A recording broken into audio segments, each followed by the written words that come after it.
And we are live. Hello and welcome to Developer Insights. I am David. And I'm still Justin. Together we are the leads on development and design here at Codename. Not only that, but we're also the founders. And we're going to be your hosts for this episode and every episode. Unless we're not. Well, you can't argue with that.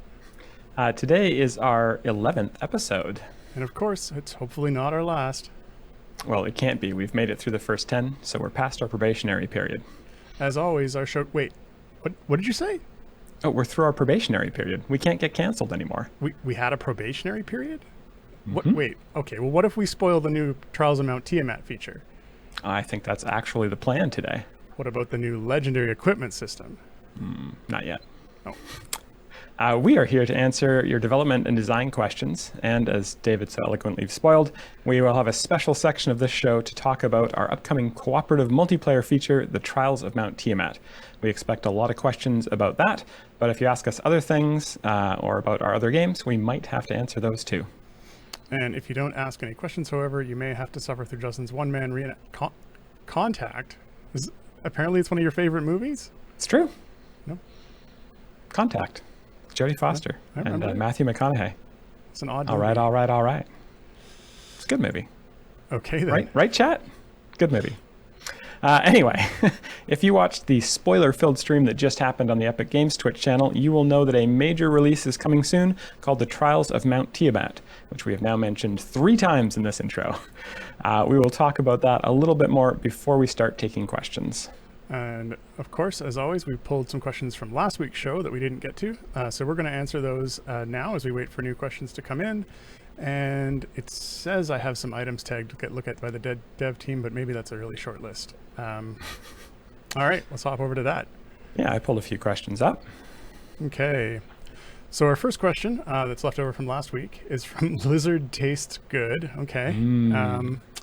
And they're asking, would it be possible to buy Electrum chests with gems?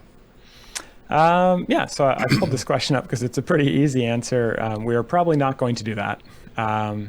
Right now, I think you can get a lot of Electrum chests from codes, from affiliated shows and podcasts and D&D games and all sorts of stuff. In fact, I believe there's one that you can get up here. Oh, I pointed in the right direction. Pretty close. By entering the Trials of What code for this episode of Dev Insights. So no Electrum chests for gems. Just keep on watching the streams and our social medias and all that stuff. All right. Next question from Genemysis? Sure. Genemysis13 asks, is it a balancing issue that has placed 4 exotic races in slot 11 when several other slots don't have any? I need more for my Shara bonds. Yeah, we talk about this every couple of weeks about how hard it is to pick a slot for new event champions and new evergreen champions and other champions that we bring into the game. And so it's not on purpose that there were 4 exotic races in that one slot. We try to maintain a good balance through all the slots. We try not to have too many of one race in any particular slot, and we try not to have races concentrated in certain slots. So I think definitely it'll be something that over time will get worked out. But we're not going to move them around now that they're in that slot unless we do. It's just simply true. And I've got some updates. Well, one update for the questions in terms of items that we flagged that needed to have dev input on them. Last week we actually got a lot of questions around surfacing of champions. So if you're new to the game, or even if you're not, just a way to see what champions are available and sort of where they fit. Now that's not something I could put down as an action item for right now. The one item I did add to the action item list was that unlocking patrons, when you're unlocking a new patron, it should show the progress towards the requirements that you haven't yet met. And so one of those in particular was the completed adventures. I know there was some confusion on whether just the adventures counted or if the variants counted. And just correct me if I'm wrong, but I believe both of those count towards that. Otherwise you'd have quite a few adventures to get through before you got to 15 for some of those unlocks. Anyway, so that's on the to-do list. Peter is still on vacation, and so a lot of those items that we're going to get looked at in the last 2 weeks haven't had a chance to be looked at yet. But we are making a list of those. I don't have a full list here, but it was requested that we try to to bring these to people's attention at the beginning of the show, and sort of, I think that specifically they were hoping to hold us accountable for that. So I've got this one here now, and I'm going to try and make that list a little more fleshed out for next time. Yeah, so before we get to the questions, let's talk a bit about trials. You mean this like diatribe you wrote here? Yes, I wrote like a 3-page thing here, so buckle in, folks. Should I go to Starbucks and get a coffee? I mean, yeah, why don't you just turn off your camera, walk away now. You can start picking questions, because we already have, I believe, almost 20 questions in the list there. So yeah, so this outline might contain some spoilers. Well, it does contain some spoilers about the end of our Descent into Avernus campaign. So if you don't want to hear those, then I guess cover your ears and turn off the closed captions just for a minute or two. So the Trials of Mount Tiamat is a brand new asynchronous cooperative multiplayer system coming soon to an Idle Champions near you. In it, players will battle Tiamat, who, spoiler alert, escaped from Avernus at the end of the Descent into Avernus campaign and is hiding in the caldera at the Well of Dragons, threatening to destroy the Forgotten Realms and more. Up to 5 players can band together to banish Tiamat back to Avernus by participating in 5 unique trials. Based on how well players perform in the trials, Tiamat herself will take damage, and if you do well enough, Tiamat will be defeated, and your party will be rewarded with special currency that can be used to upgrade your epic items to the legendary loot level, which will grant new bonuses and power. Even if you don't manage to defeat the mighty Dragon Queen, you will still earn some currency, so don't worry, if you get close, you can try again, get her next time, get the full reward.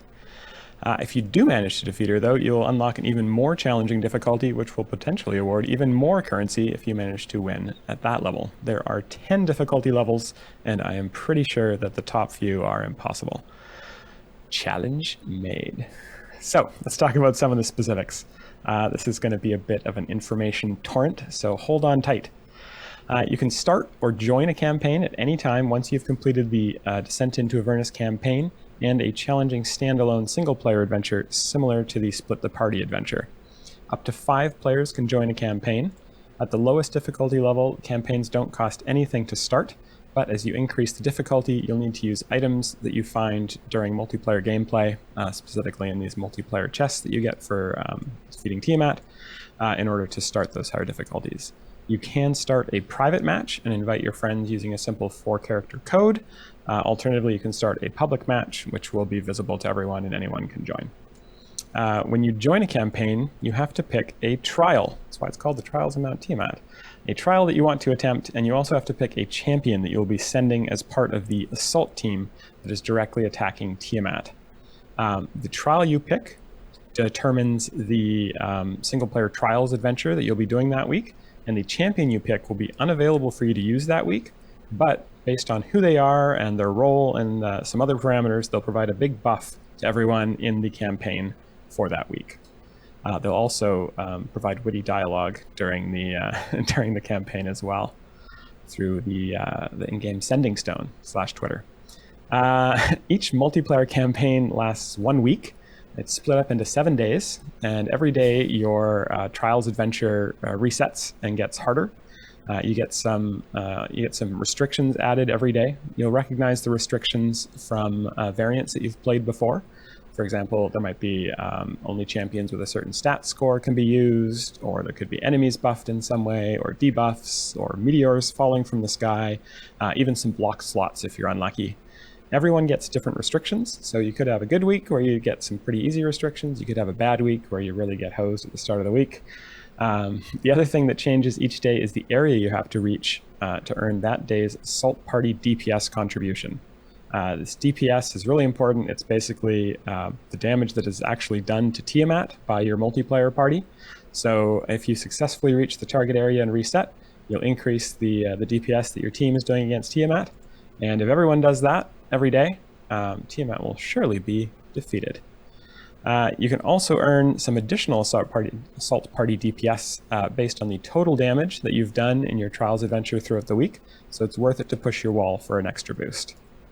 Once Tiamat is defeated, or not, you'll be able to collect a few of her chromatic dragon scales, which are used to upgrade your epic gear to legendary. We will talk more about legendary gear in a few weeks. Today we're going to just focus on the Trials of Mount Tiamat system itself. So I think that about summarizes the system in general. And we've definitely left some details out. So we are happy to take your questions and read your comments, which I am already doing. So yeah, that's basically the system. There's a lot of nuance and details that I haven't really touched on. I'm sure we'll be putting up a blog post with all of this detail at some point. So yeah, let's see. What do we got for questions? Well, it looks like we're already at about 20 questions. Ooh. And well, a fair number of good ones in here. So I think if you just want to start with question, unless you were looking at, I don't know, if you had a chance to see the first couple there. Yeah, I mean, there's some questions that are not specifically about the multiplayer, but we can answer those while I'm sort of sorting through here. These are not. Yeah. Players are just so stunned by my amazing 6-page summary. It's longer every time you say it. My 23-page summary. Anyway, here's a question from Lizard Tastes Good again, who asks if we can get a non-WebGL standalone client. Didn't we answer this one last time? We had something similar to that, and I guess there's a little bit more to that question. Yes. Justin. Recently, Steam has had a fair amount of outages / maintenance, and when Steam goes down, you can't connect to the game. That is true. Yeah. So the reason I tagged that one is I think it's not likely that it's something that we're going to put a non-WebGL standalone client out. However, it does seem like something we can do to mitigate the problem with the Steam outage. Is that I don't think there's any reason why we couldn't have it log in if Steam comes back with a could not contact, because we do run into this.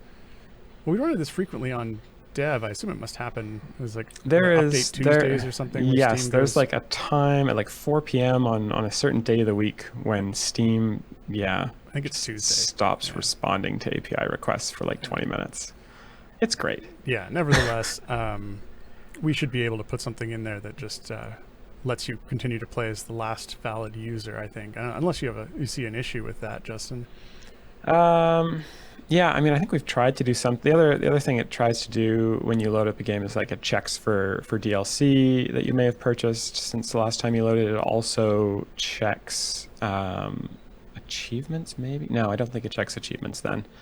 But yeah, there's some other stuff it tries to connect for that wouldn't necessarily work, and things like if you bought some DLC and then loaded the game and we didn't actually connect to Steam, you wouldn't get that DLC until you closed and reloaded while Steam was working. So there's a bunch of kind of other issues with that as well. I mean, the biggest issue with a non-WebGL standalone client is the delivery of that client, because it's certainly not something we're set up to be able to have large downloads of that from our C&E Games site. But yeah, it's certainly nice. It's something that Steam handles and other platforms handle is delivery of updates.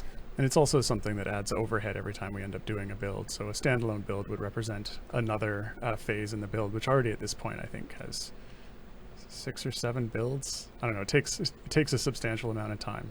It takes Peter a couple of days to do all the builds. Yeah. Yeah. Anyway, so we can certainly see what we can do about mitigating the issues with outages with Steam, but I don't think we're going to see a standalone like C&E Games website type client.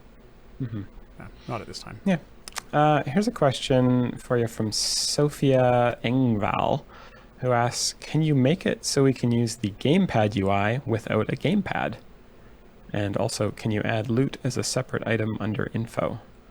At least for the first portion of that, it certainly wouldn't be an easy task to make the gamepad UI function without a gamepad. So it's probably not something that we would do. I'm not. Justin, do you understand the second part of that question?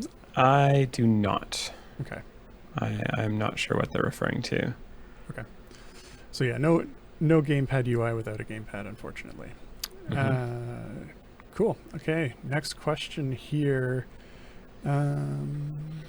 Here's one that I highlighted here from OG17, who says that the Epic stream said that the retired Neris was coming back in their next event rather than Baloth. Which of you will be resigning for this? Not it. I know nothing about this. I saw it mentioned in the stream channel as they were bringing up that slide, and I think Lauren threw herself under the bus on that one. But we will. No one's going to be resigning. No, we're not going to resign over my cold dead. I don't know. Yeah, that was obviously a mistake in the slide deck. Badass. All right. Badass. Moving on to the next question, and this one is about the new feature. Wandering Bereft would like to know, in co-op, will it be possible to ensure that I don't get matched with scripters? I don't want their overblown power making my contribution meaningless. Question mark? Yeah, so there's a couple of ways that we've kind of tried to mitigate this. One of those ways is you can join private matches, so you can get together with people that you know and trust, and just play the co-op feature with them. The other way that we kind of mitigate it is a lot of the power in the co-op comes from just completing that area goal each day. And at least for the first couple difficulties, it's not super challenging to do. So if you're kind of mid-game or further, you'll probably be able to do it for the first few difficulties. So that means that scripters won't necessarily get too far, or won't have too much more power, because they'll just have whatever bonus power comes from their DPS stuff. And really, if a scripter wants to start a thing and then do what scripters do, and they can probably just solo it themselves anyway if they really want to. Yeah. So I mean, I think being able to pick and choose who you join with is probably the best way to avoid that. Plus, we'll probably be watching, and if we can find some good heuristics to deal with scripters, we'll probably do that. Because part of the goal there was to be able to match people up with people of similar power level. So if someone's got an overblown power level because they've been scripting for a long time, then hopefully we'll be able to make it so you don't match with them if you don't match the same power level. Yeah. Let's see. Here's another one. You want to ask me number 9 there? Sure. So Garwar asks, can we get an achievement for completing all the adventure variants in Tomb of Annihilation? The title Tomb Annihilated writes itself. It sure does. Yeah, I know we did a special reward for completing the last variant, and we made sure that last variant this was Waterdeep? No, it might have been Tomb. Anyway, yes, I think we can do an in-game achievement for that. I don't think it would be super hard. I'm actually surprised we didn't, to be honest. So yeah. I will ask Dupuy about that and see if we can get that onto the production list.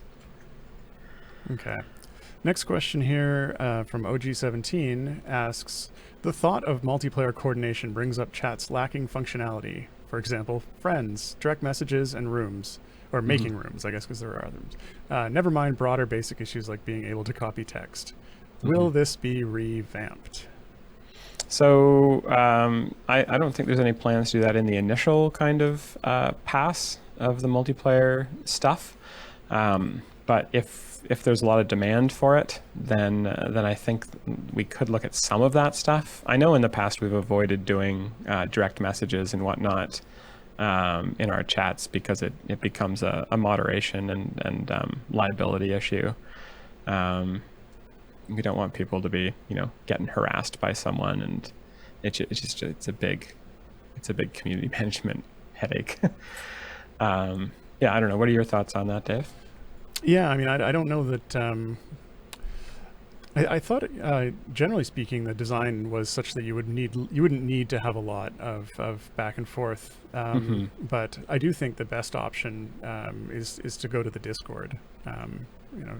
The best way for coordination, and the chat is just. I don't think the chat's ever going to be sort of have all that full level of feature stuff like the friends, the DMs, and making your own rooms. It's not really designed to be that. And given that we have available something that's already got all that stuff in it and is a much more supported feature. For example, I mean, the Discord is what I'm talking about. I think the Discord is just the best solution, as well as it connects you with everyone who's in the community, as opposed to across different chat servers. And the chat isn't available in the console versions, and the chat isn't available. Actually, do we have the chat on the mobile versions? I am not sure. Yeah. I'm not sure. Yeah. I guess one thing I will say is you kind of touched on this a little bit, is the multiplayer feature. It doesn't necessarily need a lot of, like, once you're into the actual thing itself, there's not a lot of coordination that is needed. You basically just kind of play your own adventure and get as far as you can, and hopefully in concert with the other 4 players, do enough DPS to defeat Tiamat. So it's not like there's no kind of thing where you're like putting champions into the same formation or anything like that. It's asynchronous in that regard.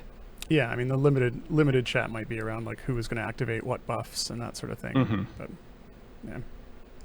yeah. Okay. Next question is from Halidrin, and Halidrin asks, "Will we ever see a flex shot? Why am I not flex slot champion?" So, like, I guess that's a champion that can go in any bench slot. I assume that's what it means, and it's not like a slot that's, you get it as a flex. Like, it's like, look at my awesome slot. Yeah. I don't like to say no to things like this, because sometimes things like this are really fun to sneak in, but I cannot see any time in the near future where we would do something like this. It seems like a big headache from an implementation standpoint. Yeah, you say that, but I feel like it's more of a big headache from a balance standpoint.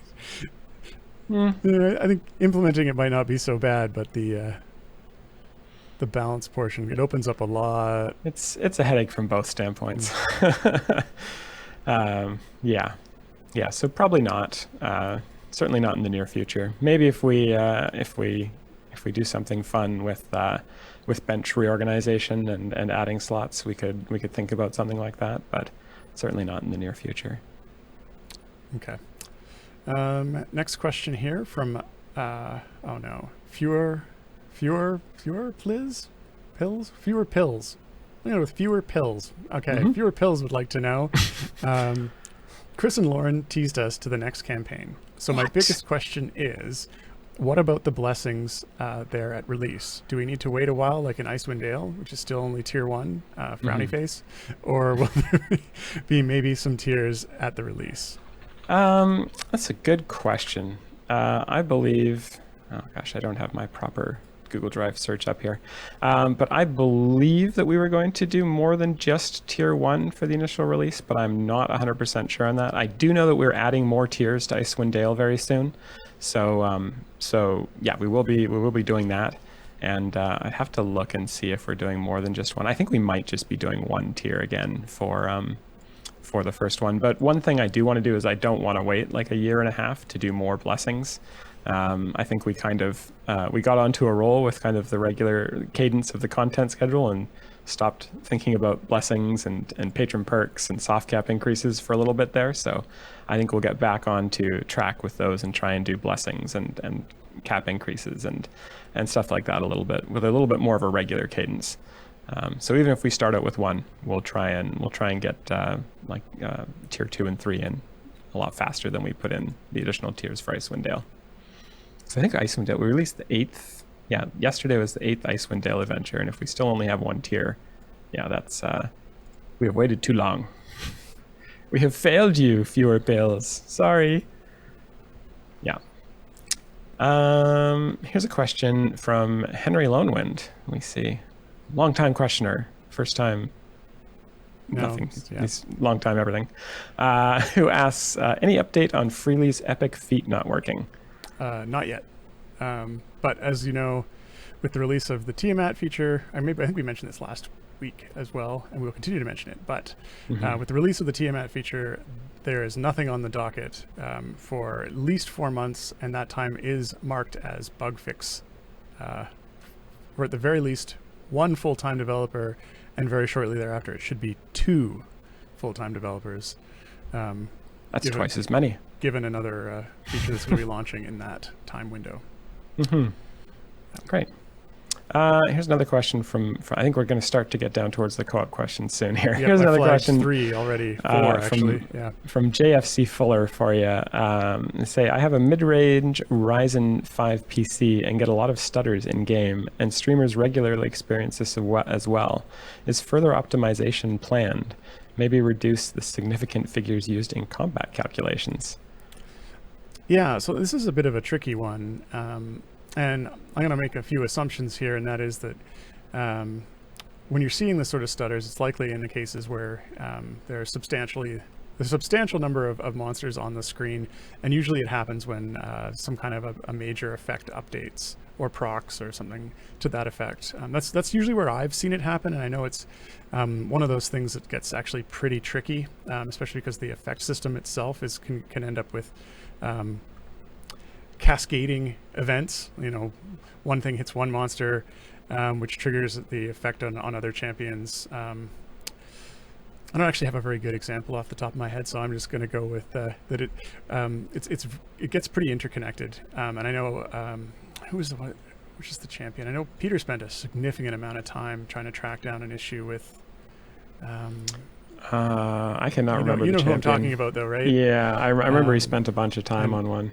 And it was just because it ended up with so many cascading events when one would go off, and then it would trigger the increased damage on the next one and the next one and the next one. And I think it had to do with also that attack being an AoE. So if there was 100 monsters, it would hit 100 of them. So some of those effects are pretty complicated. And unfortunately, it's not as simple as just sort of like reducing the number of significant figures used in, for example, the math that's going on there. It's the interconnectedness of the effect system, and that one is a really tough one to pick apart at this point.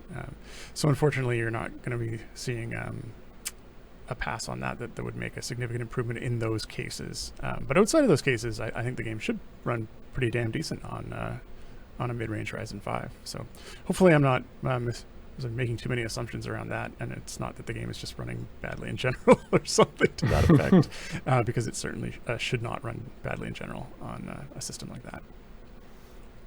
Okay, on to some of these co-op questions. We've got a question here from iCrunk I. Okay. And they would like to know, during the co-op mode, will players be sharing the allotted spaces for champions, or will there be designated formation slots per player? Right. So I touched on this a little bit earlier. With co-op mode, it's asynchronous. So what that means is everyone's running their own adventure, and then the results of those adventures are kind of merged together to determine how much damage you do to Tiamat. So everyone's running their own one. There's no kind of synchronous thing where you can see the other players' formations or mess around with that. So they will not be sharing allotted spaces for champions. Everyone gets their own formation. Okay. Next question is from Johnny Boy 83. And Johnny Boy asks, he says, "Hey, hope you're doing good." Thanks. We are doing good. We are doing good. Like Superman. Ooh. You just had to. I did. Could you say when the in-game store on Epic will be working for everyone? So I highlighted this because I thought we had an update on this somewhat. Wasn't there like a C++ redistributable that like we expected to be included with the Epic Games client that was, once it was included, it was... So Sean was reporting back that a number of players had success in getting the Epic Store to work if they installed that Visual C++ runtime redistributable. And so I know he was recommending that to players who are reaching out. I don't have the exact details of what the download was, but it did sound like Sean had a number of players who reported back that after installing that, it did in fact correct the issue for them. So if that is something you haven't tried yet, please reach out to Sean via ticket or on the Discord. And I know if they'll give you the link to that, and if that is in fact solving the problem there, then we should actually get some kind of way to get that message out that's just more general. Yeah, it's a really odd fix. It's a weird thing. If it was something that's required by the overlay, but just isn't included in the, yeah, it's just so weird. Yeah, I mean, I think it's one of those things that's usually like when you install a game, for example, on Steam, when you get that post game install, when you go to launch it for the first time, it runs a bunch of things, including usually in fact, I think that is one of the things that it installs at that point. And which I always find it funny because it likes to install them every game is doing it, and I'm like, well, I mean, I've got about what this has been installed a dozen times now, but it could very well be that that pass is not happening on Epic, and it's only affecting the people who, for some reason, haven't had that installed for some other reason, because it does seem like it's a pretty common runtime redistributable that people should have from other games. I think that's probably what's going on there, if that's the case. But we'll need a little bit more information on that. But that does make sense to me. Yeah. So we do, I guess the TLDR, we do have a thing that appears to fix it, and we are looking into some way to to get that out to people automatically. But we don't have an ETA on that yet. Yeah. Yeah. Yeah. Okay. Next question. Next question is from Herkwork. And Herkwork is asking about private games, code access only. Can you start the game with less than 5 players? In other words, can you solo in multiplayer mode? So the answer to that is yes. You can start a game. You can start a game with just 1 player. That is certainly possible. It would be, I think you could probably beat the first difficulty solo if you're like an endgame player, and you can get your DPS into the many hundreds range. I think it would be very, very challenging to beat some of the harder difficulties solo. So yes, you can, but it'll be really challenging, and especially once you get to the harder ones. All right. And follow-up question to that, which is pretty similar. Ensign Garak would like to know, for players who like to play solo, will playing multiplayer be required to progress in the game? So right now, the way the design is that multiplayer will be the main slash only way initially that you can get legendary items. Legendary items aren't necessarily required to progress in the game. They're just another power boost that'll help you get further faster. And you can also, as we just mentioned, you can play solo and get a little bit of currency every week. And if your power level is pretty high, you can probably get like the full reward for week 1 or for the lowest difficulty every week, which isn't a small amount. And plus the other thing is, like, as we mentioned, it's the system is asynchronous, so you're not actually like necessarily interacting with other people. You can go in, join a public game, and do your own thing and collect the rewards from that without ever actually having to talk to anyone else, or look at anyone else's formation or anything like that. So we think it's pretty well integrated how it's integrated for players who want to do that kind of multiplayer thing with friends, or want to just get go in, get your rewards, and get out. So yeah, for sure. And it's not going to require sort of a dedicated everyone showing up at the same time kind of thing. So yeah. Okay. Yeah, it's not like raiding in WoW or anything like that. If Jarrett had his way. Right. Next question here, from Shadows Assassin. Shadows Assassin says, "Hey Dave and Justin, will the trials require unique characters? So no 3 Krulls and 1 Gromma." Yeah, I think this is referring to you pick your assault champion when you pick your trial, and that's the champion that's not available to you that week. And I believe it is set up to be unique. So once one person has picked Krull, no one else can pick Krull for that. One thing I will say about that is we've kind of balanced the bonuses you get from the characters that you pick based on cheekily how popular the character is in formations. So ones that are more popular will give a bigger bonus, and ones that are less popular will give a less big bonus. So if all you were hoping to just toss your Delina into the Trials Assault Party, you're not going to do as well as if you tossed a better champion like a Zorbu or whatever. So there's that. So there's that. Yes, we're very mean about that. All right. No, Rosie's going to give you absolutely no reward whatsoever. Okay, here we have another one that is actually not related to the multiplayer feature. Sorry, I just want to comment.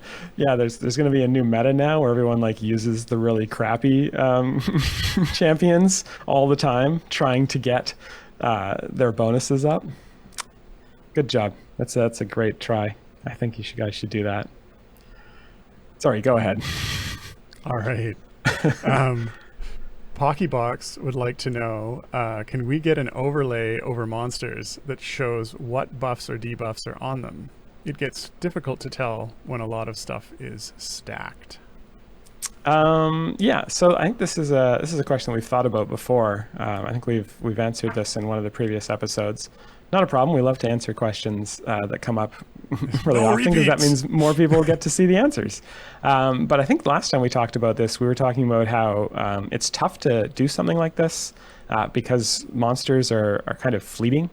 They spawn, they get their debuffs, and then they die.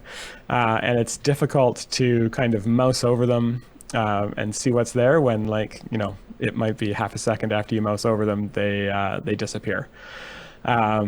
So I think if we were going to do something like that, it would probably be in parallel with some sort of kind of pause feature where you could kind of pause temporarily and be like, okay, I'm going to like take a look and see like what the monsters have, see what my tank's health is, etc. So yeah, it's probably not something that we're just going to throw in there right now. I guess, and Garwar's mentioning, you know, it's for the time where they don't disappear right away. But in that situation, I mean, it's, I don't know how useful it would be, because if you're unable to kill the monster, then knowing that it has some debuffs on it isn't actually going to help you kill the monster, because it's still going to not die. It answers the question, though, are my debuffs working or not? They're working, but they're just not good enough. Here's another question from Tabletop Santa. Oh, it sounds like I want him to be my DM. Who asks, will you be at Gen Con or the Origins Game Fair?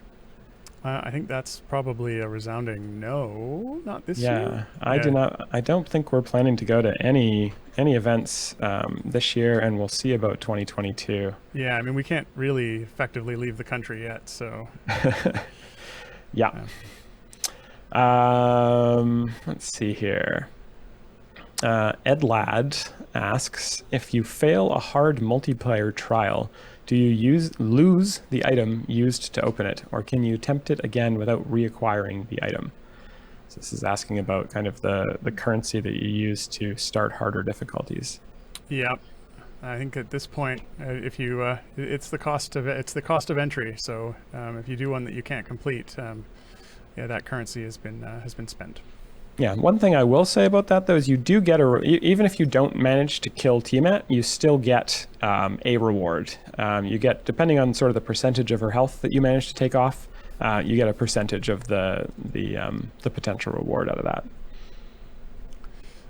All right. Sorry, just reading down the question list here, and I see this cheeky question that Super Fluffy Kitty asks. This is it. You give an inch, and then they want a mile.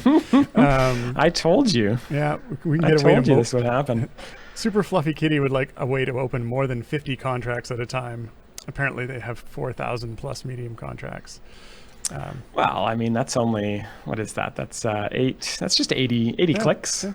160 clicks. No, 100 and... What? It's like 3 clicks per. Oh, I see what you're saying. Click, click, click, click, click, click, click, click, click, click, and then your game crashes from all of the gold goobers on the screen. You go pretty quick. All right. Yeah. I'm not sure what we're going to do on that. I know we talked about maybe like incrementing it so the smaller ones could open more and the bigger ones you couldn't open as many or something like that. But yeah, not sure where we've come down on that. Peter sorted that out so that it wasn't a performance problem.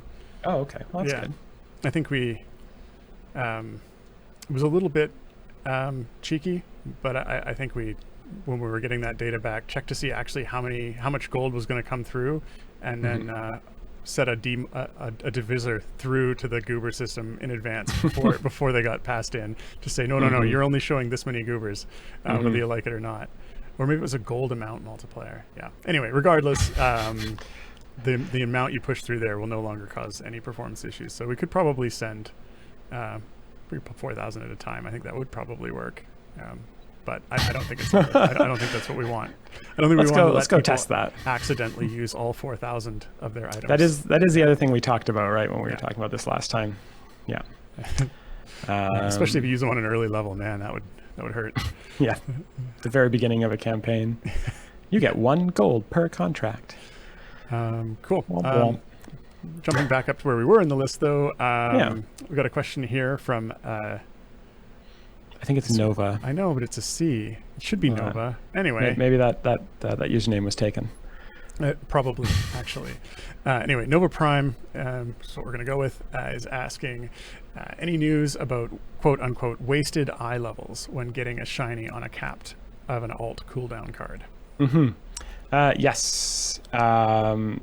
We don't necessarily have any news on it, but it is still on my radar.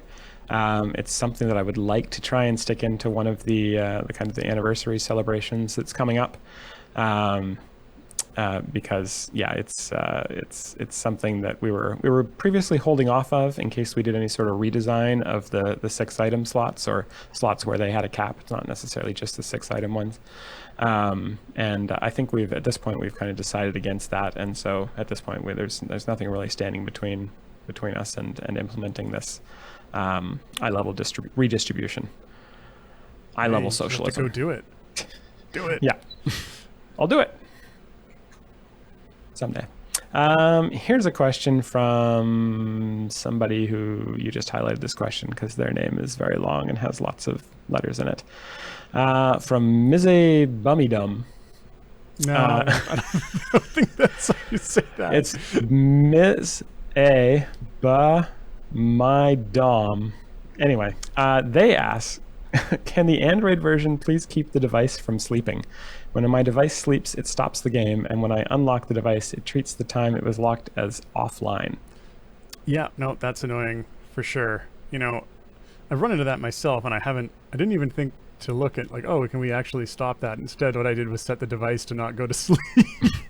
I know that you can because there was a idle game that I was playing on my phone for a while, and it did stop the device from sleeping when it was plugged in. And that was all well and good until I left it plugged in the entire day. And now there is some of the UI of that game permanently etched on my screen. So. Oh, is that? Who knew that whatever phone I have has a screen that can get permanently burned in like an old plasma TV? No, that's a problem for those OLEDs. I think have that problem. Yeah. They're really bright and sharp, but they do suffer burn-in. Yeah. Yeah. So I guess I'm just gonna tag that and see if there is something that we can do Unity side to make that not let the device sleep, or have a setting for that. But we'll have to have a screensaver. So like after 15 minutes, Pipes comes on and starts. Yeah, right. Yeah, and if we can't, I mean, obviously there is an option in the phone to change the sleep time, which I think does tend to make a pretty big difference. I mean, you can set it to like 5 minutes or something, and then you just have to keep touching it inside of that period. But I know that was my initial go-to when I was testing on the iPad. Was like, nope, you don't get to sleep. I have to turn you off manually, which for a lot of our purposes made a lot more sense anyway. But it's like you put it into new parent mode. It doesn't get to never sleep. Sleeps. Get it? Here's a question. Yeah, you can ask me 36 here. This is a good one. Whimsical Leopard would like to know, for the trials, is this content intended as more active play, like another party, or reducing the roster by champions you commit to an offline event you do not control? So it is both. Yeah, so the champion that you commit to the assault party, you do get to, or not get to, use them for the week. So that's one champion down. But the actual party that you play, or the actual adventure that you actively play, is an active party, just like anything else, just like playing like a patron variant or a time gate or anything like that. It's an active party that you play as part of this, that you just slot into one of your one of your potential parties. Yeah.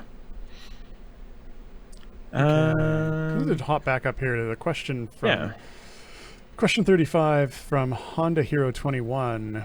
And this is in regards to the C++ runtime redistributable. And they're asking, and the question was around, okay, so they opened a ticket, and Sean did reply saying you should download and install that, and provided the link. Now their question, or I guess statement, is that they're leery of doing this themselves and messing up your computer. They're provided that is that download is coming from Microsoft's official source, and that should be fairly self-evident that it is. When you run it, there's really nothing to it. Literally, you run it, it installs, and then it's done. And and it's not going to mess up your computer. Again, provided it comes from the Microsoft source. If you went and Googled it, you might get something from somewhere else. I would be very leery about that. And that was one of the first things I asked Sean when he's like, "Oh yeah, we got them to go download this DLL," and I was like, "Wait, what? You did what?" But provided that it is coming from an official Microsoft source, I think that is certainly that's perfectly safe. Yeah, and like you said earlier, it's something that, like, every time you install like a game on Steam, it's literally the first thing it does when you click play for the first time is it installs DirectX, and it installs the Visual C++ library or runtime librrige. So, and I see Sean in the chat saying that he links to the Microsoft website so that you avoid people googling for it, which might be a little bit on the sketchy side. So so up until the point at which we can find a way to somehow include that, it is a safe thing to do. I wonder if we can just like include it in the game download, and then just direct people to the directory on their computer and be like, this is trustworthy because it's literally the one that came with our game. We can look into that for sure. Yeah. Here's another question from Zinitar with an X, hardcore, who asks, is there a plan to translate the game into other languages, for example, German? This is an easy one. The answer is it's in progress. No, you're supposed to answer it in German. I'm not even going to try. And that's why we were canceled. Oh dear. But yes, the localization has been underway. It's been underway for almost 6 months now. We're approaching that. Yeah, I feel like we started near the beginning of the year. We did. And we don't have an official release date on that yet, but it is coming up soon. We're getting very close to that. And that's actually where that other developer resource would come for fixing bugs and that sort of thing, because we have someone right now who's 100% working on the localization side. That's 100% their job right now. So when that gets finished up, not only will the game be available in 6 other languages at this point, I think was the... It is 6 other, so 7 languages total, including... It was French, English, German, Brazilian. Are you going to try and list them off? Brazilian, Portuguese, Chinese, and Russian, and one more. There was a Spanish of some sort in there. I already said that one, I think. No, there's a Portuguese. It's different. Didn't I start with the Spanish? Did you start with French? Oh no, French, German, Spanish, Portuguese. Yep. Okay. Yeah, I think that's them. Spoilers if it's not. Yeah, anyway, there's a bunch of them. There will be more information about that later from people who are far more knowledgeable about how that's going. Or at the very least have them written down in us. advance. I mean, we could have done that. Okay. We could have, but we didn't. True story. Next question here. We have a question from Rage Sapien. Okay. Rage Sapien would like to know, now that it is mostly done, is the multiplayer system easily expandable, and are there plans to open up a lesser mission for those of us who have not progressed quite as far? So I think that I had an answer to this one. I think we'll kind of see how the multiplayer system is received, and see if there's a way that we can do something with it for maybe earlier game players, if that makes sense. It is intended to be a little bit of a kind of a mid to late game system for people, because certainly with the difficulty levels, as they go up, it becomes very, very challenging. And I think even for a relatively new player, I think it'd be pretty challenging to do your full contribution even in the lowest difficulty. So it's definitely something that's currently intended for later. And if it is really well received and we want to kind of shift it up without affecting the existing system, it's certainly something we could look at doing, but no plans for it at the moment. Okay. Here's a question from the Sifu. I'm just looking at the time here. Oh, we're doing pretty well. From the Sifu, who asks, would it be possible to indicate how many gold chests away from a guaranteed epic gear an event character is on the time gate selection screen? I feel like we have talked about this before. Yeah, this was on the... We were talking about how challenging it is to fit everything on there. Yeah, I was gonna say, certainly it's possible. The tricky part is showing it without making that even further cluttered. Yeah, that's sort of a nice to have. In fact, now that I see that question in the username, I feel like the Sifu actually asked that one before. am I wrong about that? Well, let's see. Control F. I mean, we're in the same document. That's true. That said, we have only about 5 or 6 more minutes. They have asked this before. There we go. My memory has not failed me yet. Yeah. So it's definitely an idea that we like, but I'm not sure a good way to do that. Yeah, it's gonna be a challenge. Yeah, for sure. So keep on asking, and eventually you will wear us down, and we'll just say yes. Okay. Next question here is from Mike Baldy, and Mike Baldy says, in a past dev Q&A, it was mentioned that an internal system was being worked on that would make soft cap increases much easier and allow you to do them more frequently. Was that ever completed? It was, yeah. We were just talking about this earlier today, I think, or a couple days ago. It was at the meeting yesterday, wasn't it?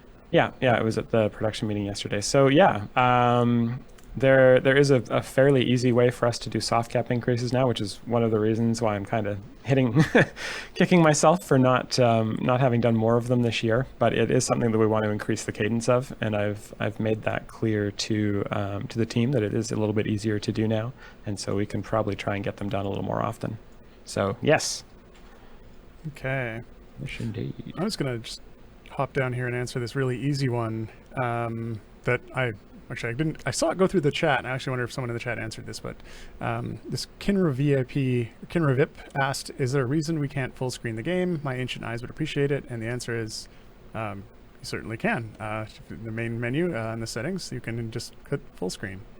And I think also Alt-Enter should work if you are on the Steam or the Windows client. So that's correct, but as we mentioned last week, not Alt F4. That does not work. That brings up the admin panel. Monster. Okay. Trolling my own players. I'm a jerk. Well, in that case, you have to pronounce this name again. Oh, no. Okay. So here's a question from Mizzy Bummy-Dom, who asks, is it possible to... Let me know in chat if I'm getting that even close to right.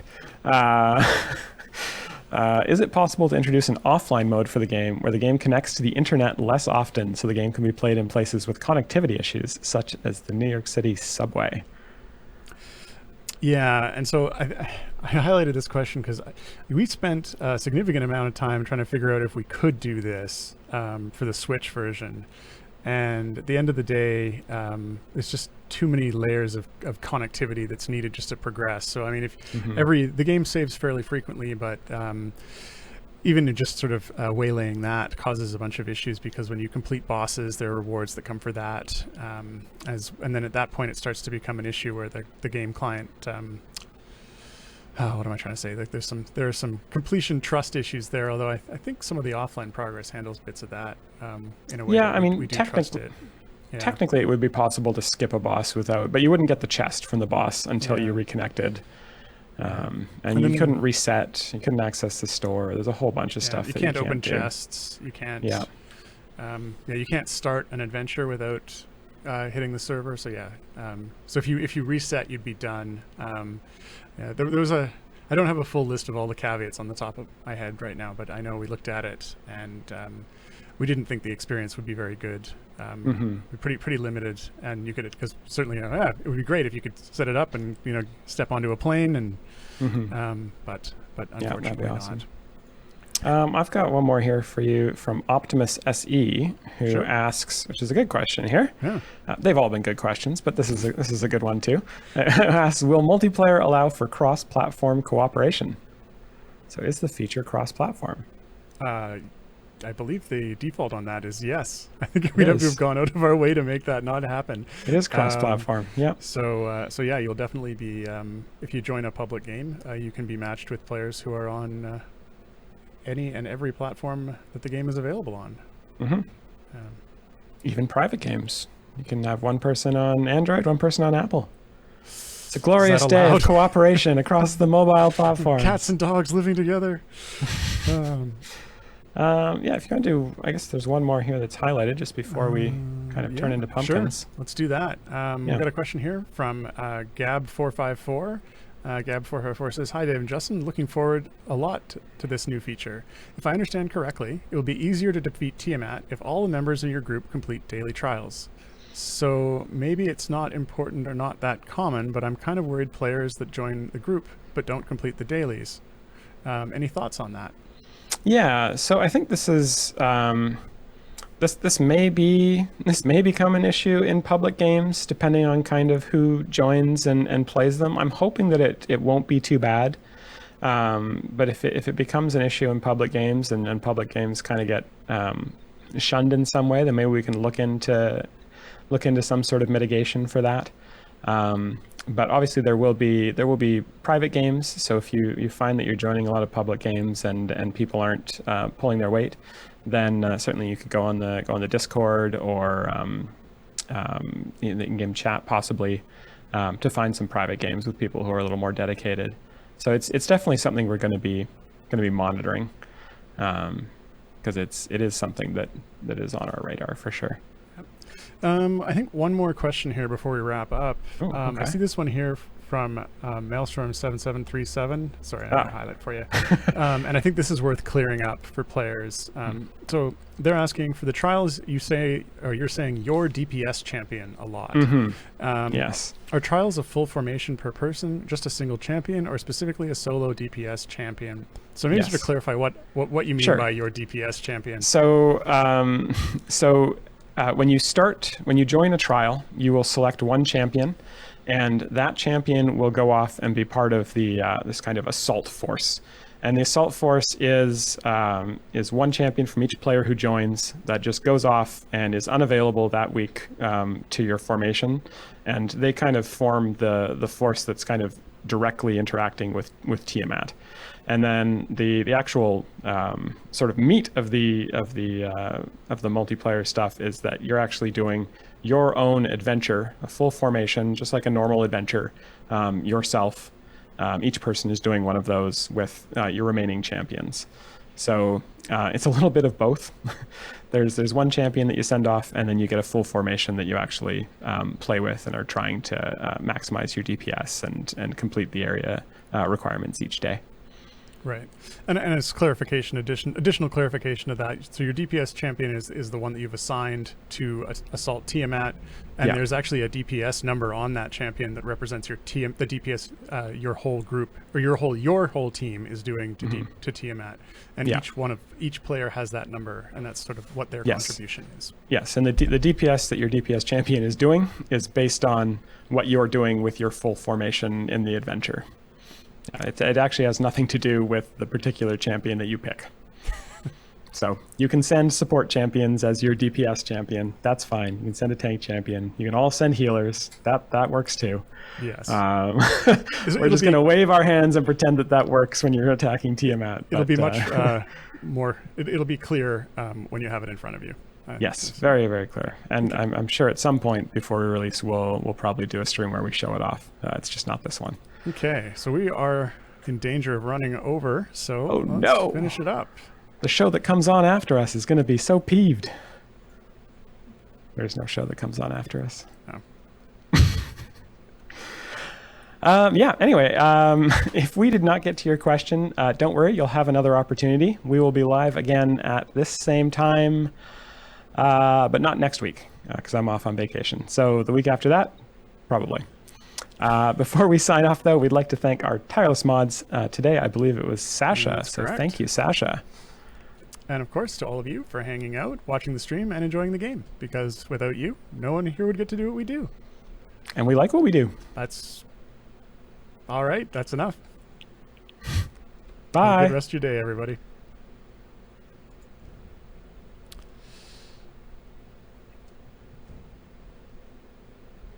I will have a nice vacation. Thank you, Dawsy9.